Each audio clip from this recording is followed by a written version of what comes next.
Mesdames et messieurs les élus, en ce début d'année, nous tenions à vous adresser ces quelques mots pour vous présenter nos vœux les plus chaleureux. Des vœux de santé, de réussite et de bonheur partagé.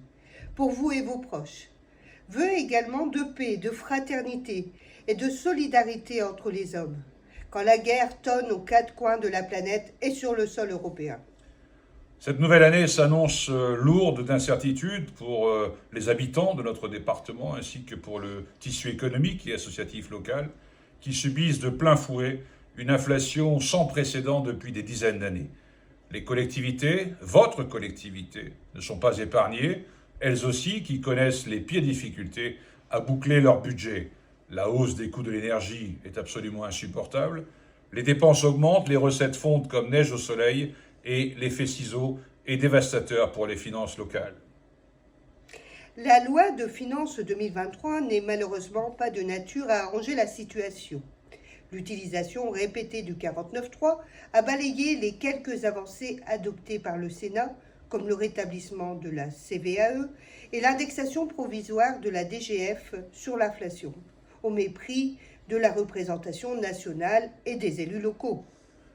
Pourtant, nous avions formulé d'autres propositions que nous avons présentées lors du PLF 2023 qui auraient permis de commencer à inverser cette tendance et de redonner du pouvoir d'agir aux collectivités, que ce soit en matière de finances locales, de lutte contre la désertification médicale, la transition écologique, de renouveau des services publics, de logement, de protection contre les hausses du coût de l'énergie, avec un retour notamment aux tarifs réglementés.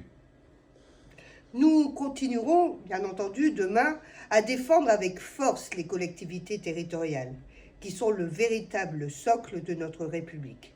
Vous pouvez compter sur nous, sur notre engagement et sur notre mobilisation.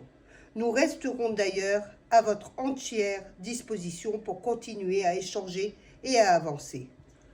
Et donc c'est dans cet esprit que nous appelons au plus large rassemblement dans notre large diversité. Pour s'opposer au rouleau compresseur libéral, nous restons forts et mobilisés pour défendre nos acquis sociaux, pour défendre notre solidarité nationale, pour faire triompher les valeurs humanistes, progressistes, de juste redistribution qui sont les nôtres. Ne laissons ni la haine, ni les discours clivants impacter nos vies, nos espoirs, nos ambitions, ni notre optimisme. Encore bonne année et au plaisir de nous retrouver.